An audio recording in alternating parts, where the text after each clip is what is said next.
Hello everyone. आज के इस क्लास में समाजशास्त्र के महत्वपूर्ण प्रश्न जो कि आपके राजस्थान असिस्टेंट प्रोफेसर एग्ज़ाम के लिए इम्पॉर्टेंट रहने वाले हैं, उन प्रश्नों पर चर्चा करने वाले हैं। इससे संबंधित दो और क्लासेस इससे पहले कराई जा चुकी हैं, उनका प्लेलिस्ट में फ़ोल्डर आपको मिल जाएगा। जितने भी चैनल से नए लोग जुड़ रहे हैं वे सभी प्लेलिस्ट जरूर चेक कर लीजिए। अभी तक जितने भी टॉपिक्स कंप्लीट कराए गए हैं उन सभी का फ़ोल्डर बना दिया गया है जो कि आपके चैनल के प्लेलिस्ट में मिल जाएगा। क्लास स्टार्ट हो इससे पहले आप सभी इस वीडियो को ज़्यादा से ज़्यादा लोगों के साथ शेयर ज़रूर कर दीजिए। अगर आप नेट, जेआरएफ, पीजीटी, जीआईसी या फिर असिस्टेंट प्रोफेसर एग्ज़ाम की तैयारी कर रहे हैं सोशियोलॉजी से, तो इस चैनल के साथ जुड़कर यहाँ से आप अपनी स्टडी को कंप्लीट कर सकते हैं। प्लेलिस्ट में उन सभी वीडियोस के फोल्डर्स मिल जाएंगे, आप वहाँ से उन वीडियोस को देख सकते हैं। बस कुछ ही देर में क्लास स्टार्ट होने वाली है। आप सभी इस वीडियो को ज़्यादा से ज़्यादा लोगों के साथ शेयर ज़रूर कर दीजिए। यहाँ तक कराया जा चुका था, अब प्रश्न है, यहाँ से स्टार्ट होते हैं। चलिए, प्रश्न है, सर्वप्रथम किस विद्वान ने सांस्कृतिक क्षेत्र की अवधारणा का प्रयोग अमेरिकन इंडियन संस्कृतियों के अध्ययन के दौरान किया था? विकल्प दिए गए हैं ऑगबर्न, पार्सन्स, वेटसन, विस्लर। यहाँ पर सही क्या होगा? इनमें से किसने सबसे पहले सांस्कृतिक क्षेत्र की अवधारणा का प्रयोग अमेरिकन इंडियन कल्चर की स्टडी के लिए किया? सांस्कृतिक क्षेत्र की अवधारणा के बारे में पूछा जा रहा है। यहाँ पर सही क्या हो जाएगा? विस्लर हो जाएगा। ठीक है, विस्लर यहाँ पर राइट होगा। ऑप्शन डी यहाँ पर राइट आंसर हो जाएगा। न केवल सांस्कृतिक क्षेत्र की अवधारणा बल्कि सांस्कृतिक केंद्र की भी अवधारणा विस्लर ने दी है। ठीक है, याद रखिएगा, सांस्कृतिक क्षेत्र की अवधारणा के साथ साथ सांस्कृतिक केंद्र की अवधारणा भी विस्लर द्वारा दी गई है। अब सांस्कृतिक क्षेत्र के बारे में बात की जाए, किसे हम सांस्कृतिक क्षेत्र कहेंगे, तो देखिए, जब हम एक जगह से दूसरे जगह पर जाते हैं तो हमें अलग अलग तरह के भौगोलिक क्षेत्र, सांस्कृतिक तत्व या सांस्कृतिक जो शक्ल होते हैं वो देखने को मिलते हैं। ठीक है, या हम यूँ कहें कि सांस्कृतिक तत्वों व सांस्कृतिक शक्लों का जो विस्तार होता है वो एक निश्चित सीमा तक ही होता है। ठीक है, उसे ही क्या कहा गया है? सांस्कृतिक क्षेत्र कहा गया है। ठीक है, सांस्कृतिक तत्वों व सांस्कृतिक शक्लों का जो विस्तार होता है वो एक निश्चित सीमा तक ही होता है, उसे ही हम सांस्कृतिक क्षेत्र कहते हैं। सांस्कृतिक, उसे हम क्षेत्र कहते हैं। और यह अवधारणा किसकी है? विस्लर की है। तो यहाँ पर बी होगा सही। नेक्स्ट है, किस विद्वान ने संस्कृति के विकास की 3 अवस्थाओं आरण्य, बर्बर और सभ्य की बात की है? Malthus, Morgan, M N. Srinivas, S C. Dube. यहाँ पर ऑप्शंस दिए गए हैं। सही क्या होगा? इनमें से किसने संस्कृति के विकास की इन 3 अवस्थाओं की बात की है? और संस्कृति के विकास के साथ साथ समाज की विकास की इन अवस्थाओं के बारे में भी इस तरीके से पूछा जाता है। आरण्य, बर्बर और सभ्य अवस्थाओं की बात किसने की है? यहाँ पर सही होगा मॉर्गन। मॉर्गन, ऑप्शन बी यहाँ पर राइट आंसर हो जाएगा। ठीक है, और मॉर्गन ने परिवार के उद्विकास की भी बात की थी, जो कि आपको फैमिली वाला जब टॉपिक कंप्लीट कराया गया था उसमें भी काफ़ी डिटेलिंग में बताया गया था। परिवार की उत्पत्ति कैसी हुई है, उत्पत्ति के सिद्धांत कौन कौन से हैं, परिवार का अर्थ, विशेषताएं, महत्वपूर्ण परिभाषाएं कौन कौन सी हैं, किस तरीके से परिवार का वर्गीकरण, क्लासिफिकेशन किया जा सकता है, और प्रमुख समाजशास्त्रियों का परिवार पर जो अध्ययन रहा है उन्होंने कहाँ पर, किस क्षेत्र में किया, क्या वहाँ पर उन्होंने पाया, परिवार से संबंधित जो महत्वपूर्ण अवधारणाएं हैं वे कौन कौन सी हैं, किनके द्वारा दी गई, और साथ में ही परिवार से संबंधित जो प्रकार हैं, प्रमुख समाजशास्त्रियों ने जो परिवार के प्रकार बताए हैं वे कौन कौन से, इन सभी बातों को बताया गया। और लास्ट में एमसीक्यू सॉल्व कराए गए हैं। ये इंपॉर्टेंट टॉपिक है, आपके सभी एग्जाम्स में, सोशियोलॉजी से रिलेटेड सभी एग्जाम्स में ये इनसे जुड़े हुए प्रश्न आपको देखने को मिलेंगे। परिवार के उद्विकास की बात की जाए, मॉर्गन ने कितने प्रकार के परिवार की बात की? सबसे पहले वे समरक्त परिवार की बात करते हैं, फिर उसके बाद समूह परिवार की बात करते हैं, सिडेशियन परिवार की बात करते हैं, पित्त सत्तात्मक परिवार की बात करते हैं, और लास्ट में एक विवाहीय परिवार की बात करते हैं। ये मॉर्गन द्वारा बताया गया है, इसे भी याद रखिएगा। बी होगा यहाँ पर सही। प्रश्न है, निम्न में से किसने सांस्कृतिक समाजशास्त्र की पुस्तक लिखी है? सांस्कृतिक समाजशास्त्र की पुस्तक किसकी है? Cultural sociology. ऑप्शंस में है Ginsberg, Bottomore, Spencer, Gillin and Gillin. Ginsberg, Bottomore, Spencer, Gillin and Gillin, यहाँ पर ऑप्शंस दिए गए हैं। सही क्या होगा? सही यहाँ पर होगा Gillin and Gillin, option D यहाँ पर राइट होगा। प्रश्न है, एक उपसंस्कृति जो कुछ विश्वासों एवं मूल्यों से संबंध है, समाज की प्रभावी संस्कृति को अमूल रूप से नकारती है तथा जिस वैकल्पिक संस्कृति का प्रतिपादन करती है वह कौन सी है? भावपरक संस्कृति, उपसंस्कृति, प्रति संस्कृति और यथार्थ संस्कृति, यहाँ पर ऑप्शंस दिए गए हैं। एक उपसंस्कृति जो कुछ विश्वासों एवं मूल्यों से संबंध है, समाज की प्रभावी संस्कृति को अमूल्य रूप से नकारती है और जिस वैकल्पिक संस्कृति का वह प्रतिपादन करती है उसे क्या कहा जाएगा? यहाँ पर सही क्या होगा? प्रति संस्कृति। प्रति संस्कृति, ऑप्शन सी यहाँ पर राइट आंसर होगा। अब यहाँ पर देखिए, युग्म सही पूछा जा रहा है, कौन सा है? आइए देख लेते हैं। सांस्कृतिक निर्धारणवादी लेस्ली वाइट, संस्कृति के प्रकट व अप्रकट तत्व क्लूखॉन, सांस्कृतिक क्षेत्र विस्लर, सांस्कृतिक प्रतिमान हॉबेल। यहाँ पर सही क्या होगा? राइट यहाँ पर क्या होगा?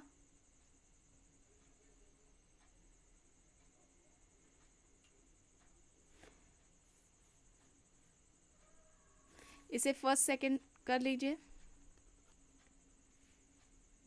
Option C first second third सही है। सांस्कृतिक प्रतिमान की बात की जाए तो यह अवधारणा रूथ बेनेडिक्ट की है। रूथ बेनेडिक्ट की सांस्कृतिक प्रतिमान की अवधारणा है और अपनी यह अवधारणा उन्होंने अपनी पुस्तक पैटर्न ऑफ कल्चर में दी है।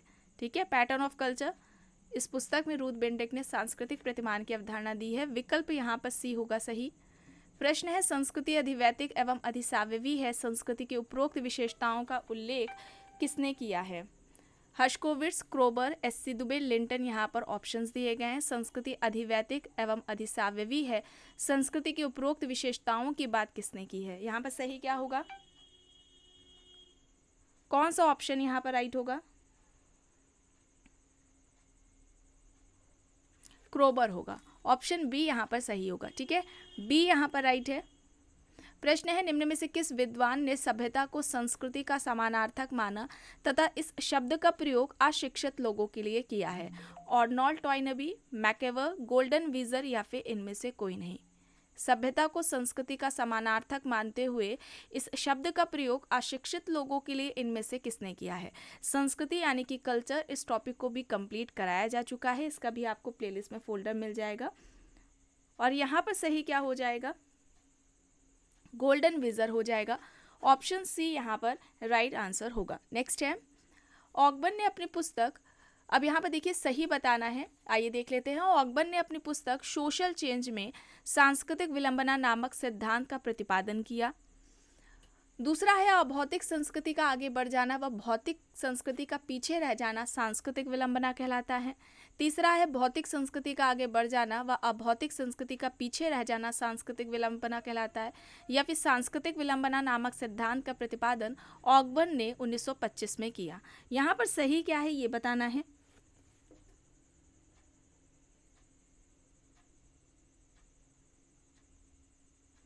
राइट यहाँ पर होगा ऑप्शन बी। ठीक है, ऑप्शन बी होगा। सांस्कृतिक विलंबना किसे कहा जाता है? भौतिक संस्कृति जब आगे बढ़ जाती है और अभौतिक संस्कृति पीछे रह जाती है उसे हम सांस्कृतिक विलंबना कहते हैं। ये यहाँ पर गलत हो जाएगा। और सांस्कृतिक विलंबना का जो सिद्धांत है वो ऑगबर्न ने अपनी पुस्तक सोशल चेंज में 1922 में किया था। पुस्तक कब आई? 1922 में किया था। तो यहाँ पर बी होगा सही। अब पर संस्कृति ग्रहण से संबंधित यहाँ पर बताना है सही क्या है, विशेषताएं यहाँ पर दी गई हैं, आइए देखते हैं। पर संस्कृति ग्रहण एक तरफा प्रक्रिया है। पर संस्कृति ग्रहण स्वेच्छा या दबाव दोनों ही प्रकार से हो सकता है। पर संस्कृति ग्रहण में संपर्क में आने वाली दोनों ही संस्कृतियों का संपूर्ण मिश्रण नहीं होता, वरन वे अपनी विशेषताएं भी बनाए रखती हैं। पर संस्कृति ग्रहण सांस्कृतिक संप्रेक्षण अर्थात एक समूह से दूसरे समूह में संस्कृति हस्तांतरण की प्रक्रिया है। यहाँ पर सही क्या होगा? बी होगा, ऑप्शन बी यहाँ पर राइट होगा। और पर संस्कृति ग्रहण के स्वरूपों की बात की जाए तो हर्शकोविट्स ने 3 बताए हैं। पर संस्कृति ग्रहण के स्वरूप हर्शकोविट्स ने 3 बताए हैं। वे कौन कौन से हैं? पहला है विरोधात्मक पर संस्कृति ग्रहण, विरोधात्मक पर संस्कृति ग्रहण। दूसरा है प्रति संस्कृति ग्रहण, प्रति पर संस्कृति ग्रहण दूसरा हो जाएगा। और तीसरा है परा संस्कृति ग्रहण। ठीक है, ये 3 स्वरूप पर संस्कृति ग्रहण के हर्शकोविट्स ने बताए हैं, इसे भी याद रखिएगा। नेक्स्ट है तथ्य संकलन की कौन सी प्रणाली में कानों तथा वाणी की अपेक्षा नेत्रों के प्रयोग की स्वतंत्रता है? अवलोकन, साक्षात्कार, एकल विषय अध्ययन पद्धति या फिर विषय वस्तु या अंतर वस्तु अध्ययन। यहाँ पर सही क्या होगा? यहाँ पर राइट आंसर क्या हो जाएगा? अवलोकन होगा, ऑब्जर्वेशन, ए होगा यहाँ पर राइट। प्रश्न है अमेरिकी समाज के सड़क के कोनों का अध्ययन में प्रतिभागी अवलोकन विधि का प्रयोग करने के लिए इनमें से किसे जाना जाता है? विकल्प में मेलानोव्स्की, WF white, PV young, Spencer दिए गए हैं।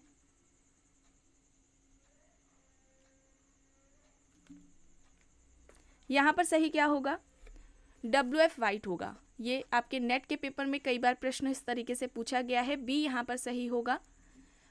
प्रश्न है वह पद्धति जिसमें किसी विशेष समुदाय, समूह, संगठन का व्यवस्थित और विस्तृत अध्ययन किसी समस्या के विश्लेषण की दृष्टि से तथा उसे समाधान के लिए सिफारिशें प्रस्तुत करने की दृष्टि से किया जाता है, तो इसे क्या कहा जाएगा?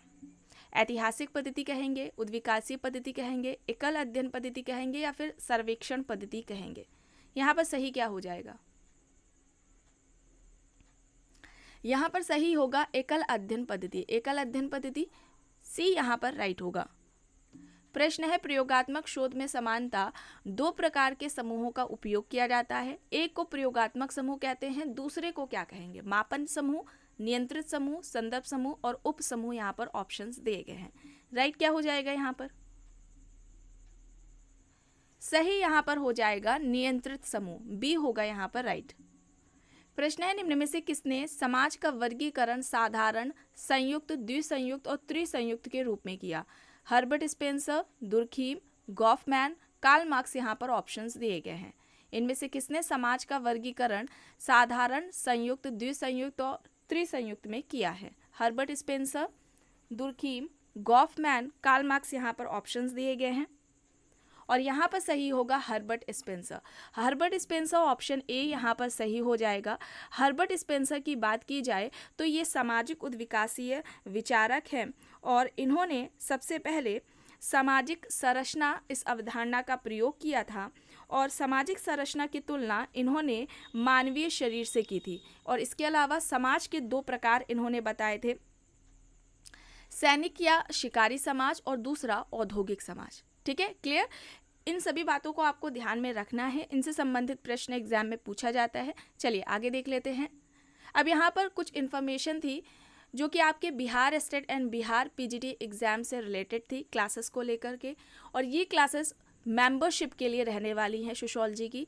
एंड इन क्लासेस में आपको जैसा कि पहले भी क्लासेस में बताया जाता रहा है, टोटल जो क्वेश्चंस रहने वाले हैं वो 1000 रहने वाले हैं।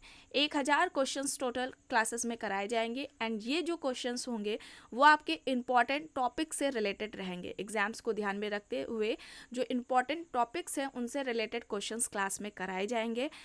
साथ ही क्वेश्चंस के साथ ही इम्पॉर्टेंट फैक्ट्स भी बताए जाएंगे एंड इसकी जो PDF है वो आपको प्रोवाइड करा दी जाएगी। इसके लिए एक व्हाट्सएप ग्रुप बना दिया जाएगा। जितने भी बच्चे मेंबरशिप को ज्वाइन करेंगे, इन क्लासेस को करेंगे, उन सभी को PDF भी प्रोवाइड करा दी जाएगी। और ध्यान रखिएगा ये रिकॉर्डेड क्लासेस रहने वाली हैं और ये जो क्लासेस स्टार्ट होने वाली हैं वो 1 मई से रहने वाली है। ठीक है, 1 मई से क्लासेस शुरू हो जाएंगी। आप सभी जल्द से जल्द मेंबरशिप को ज्वाइन कर लीजिए। आपसे जैसा कि पहले भी बताया गया है, कम से कम फीस इसके लिए रखी गई है। फीस कितनी है? 599। ठीक है, 599 रुपये रखी गई है इसकी फ़ीस और टोटल इसकी जो वैलिडिटी रखी गई है वो 1 मंथ की है। ठीक है, 1 मंथ की वैलिडिटी है और ये मेंबरशिप क्लासेस हैं। इन क्लासेस को वही बच्चे देख पाएंगे जो मेंबरशिप को ज्वाइन करेंगे। ठीक है, ये ध्यान रखिएगा। ज्वाइन कैसे करना है, आप जब चैनल को ओपन करते हैं तो जहाँ पर सब्सक्राइब का ऑप्शन होता है वहीं पर ज्वाइन का आपको ऑप्शन मिल जाएगा। ठीक है, ये ओपन कर दिया गया है, ज्वाइन का ऑप्शन मिल जाएगा। जब आप ज्वाइन पर क्लिक करेंगे तो वहाँ पर सारा फ़ी पेमेंट का प्रोसेस आपको मिल जाएगा। ठीक है, तो ध्यान रखिएगा, जितने बच्चे मेंबरशिप को ज्वाइन करेंगे वे ही उन क्लासेस को देख सकते हैं। ठीक है, तो जल्द से जल्द आप सभी मेंबरशिप को ज्वाइन कर लें, जितने भी लोग क्लासेस एग्ज़ाम्स बिहार पीजीटी या बिहार स्टेट एग्ज़ाम्स देने वाले हैं। चलिए आगे देख लेते हैं प्रश्न है, यह एक अंतर्विवाही समूह है जो पवित्र और अपवित्र के सिद्धांत पर आधारित है। इस समूह को कहा जाता है जनजाति, बंध, जाति, संपदा। यहाँ पर ऑप्शंस दिए गए हैं। सही क्या हो जाएगा यहाँ पर? राइट आंसर यहाँ पर क्या होगा?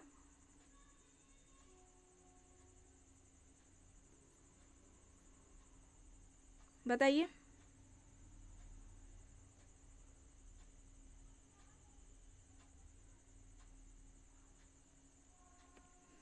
इसे कहेंगे जाति। ऑप्शन सी यहाँ पर राइट होगा। अच्छा, जाति की सबसे पहले व्यवस्थित तरीके से जो अध्ययन वर्णन है वो किसने किया था? जीएस घुरिये ने किया था। और किस पुस्तक में किया था? पुस्तक का नाम कास्ट, क्लास एंड ऑक्यूपेशन है। इस पुस्तक में जाति व्यवस्था का सबसे पहले क्रमबद्ध और व्यवस्थित तरीके से जो वर्णन है वो जीएस घुरिये द्वारा किया गया है। घुरिये ने जाति व्यवस्था की जो रीढ़ की हड्डी है वो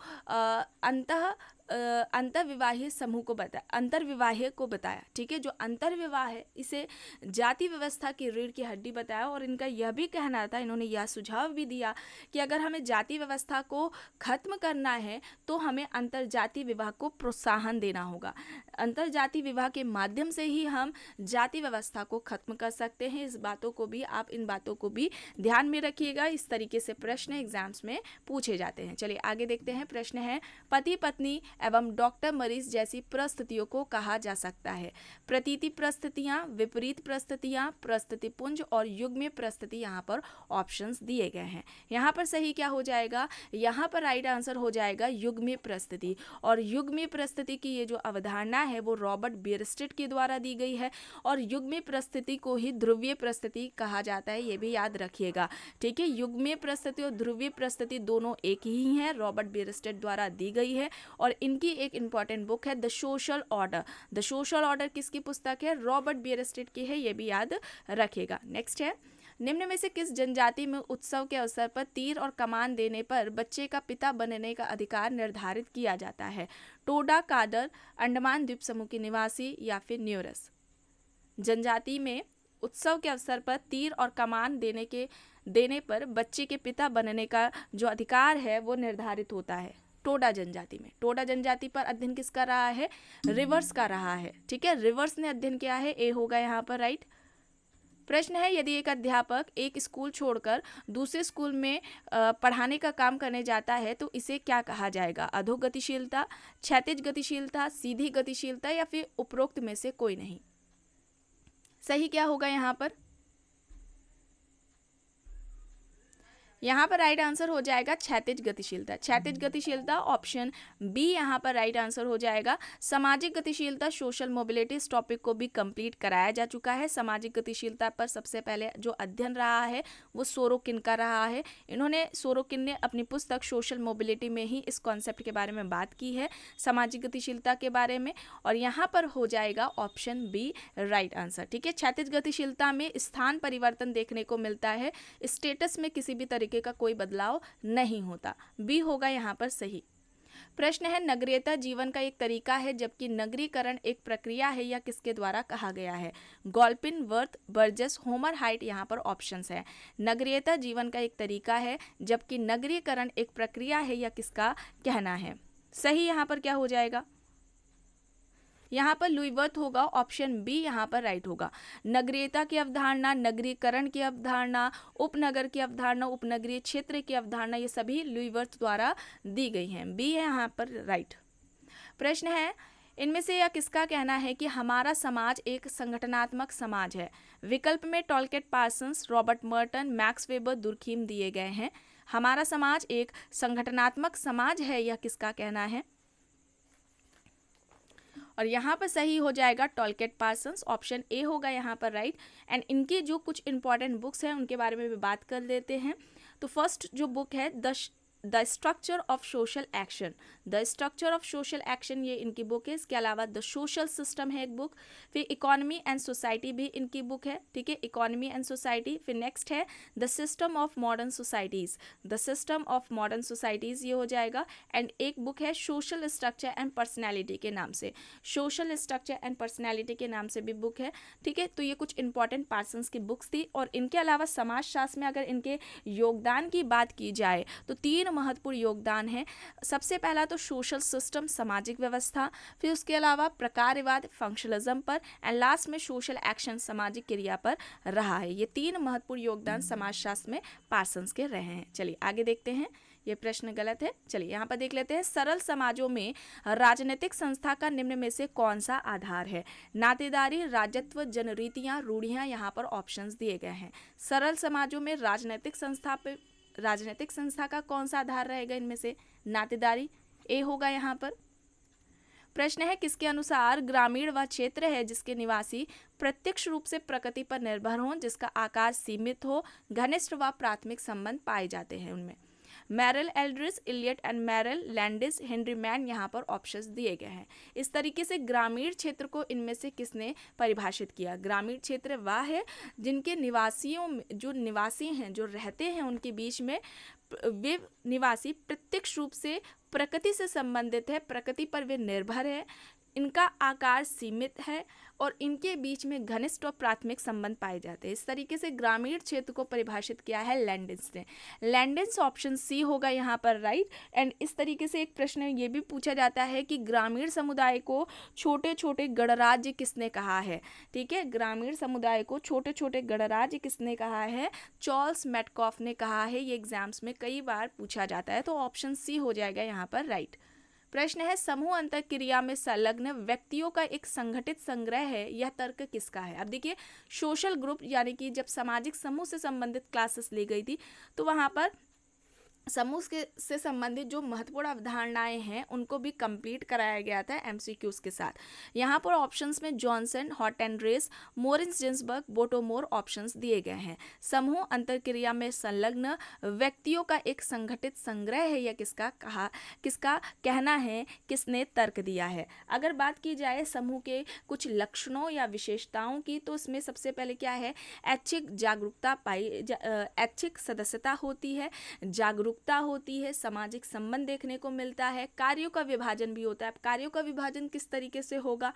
चूँकि समूह का जो निर्माण है वो उद्देश्यों को पूरा करने के लिए होता है, तो उद्देश्यों को पूरा करने के लिए ही अलग अलग सदस्यों में कार्यों का विभाजन भी किया जाता है। ठीक है, तो ये कुछ विशेषताएं थी। और यहाँ पर क्या होगा सही? हॉट एंड रेस होगा। ठीक है, हॉट एंड रेस यहाँ पर ऑप्शन बी हो जाएगा सही। ठीक है, हॉट एंड रेस होगा, बी यहाँ पर राइट होगा। चलिए आगे देखते हैं। प्रश्न है, सदस्यता के आधार पर समूह का विभाजन सदस्यता समूह और गैर सदस्यता समूह में किसने किया है? गिडेंस, वॉर्ड, आरके मर्टन, जेच फिक्टर, यहाँ पर ऑप्शंस दिए गए हैं। सदस्यता समूह और गैर सदस्यता समूह की बात किसने की थी? ये सोशल ग्रुप वाली जब क्लासेस हुई थी तो उसमें बताया गया था R K Merton, Robert King Merton ने। और इस तरीके से भी प्रश्न पूछा जा सकता है कि मर्टन द्वारा समूह का विभाजन सदस्यता समूह और गैर सदस्यता समूह में किस आधार पर किया गया है? तो ये सदस्यता के आधार पर किया गया है। ठीक है, सदस्यता के आधार पर किया गया है, इसे याद रखिएगा। यहाँ पर प्रश्न है, इनमें से किसने आदिकालीन समाज में पाए जाने वाले कानून, अपराध एवं प्रथाओं का विस्तृत अध्ययन किया है? दुर्खीम, रॉस, समना, मेलानोवस्की, यहाँ पर ऑप्शंस दिए गए हैं। आदिकालीन समाज में जो कानून, अपराध और प्रथाएं पाई जाती हैं उन पर अध्ययन किसका रहा है? मेलानोवस्की का। मेलानोवस्की व्यक्तिवादी प्रकारवादी हैं, डी यहाँ पर सही होगा। इन्होंने संस्कृति को मानवीय आवश्यकताओं का साधन बताया था। मानवीय आवश्यकता पर इनका सिद्धांत रहा है जिसमें 3 तरह की आवश्यकताएं बताई थी, प्राथमिक, द्वितीयक और तृतीयक आवश्यकताएं। ठीक है, तो डी होगा यहाँ पर सही।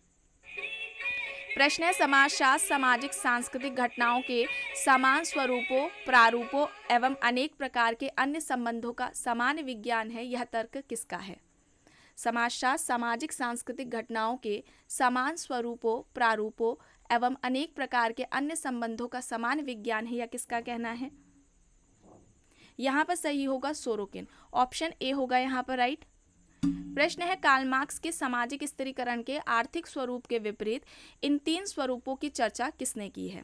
आर्थिक स्थिरीकरण, राजनीतिक स्थिरीकरण और व्यावसायिक स्थिरीकरण यहाँ पर ऑप्शंस है।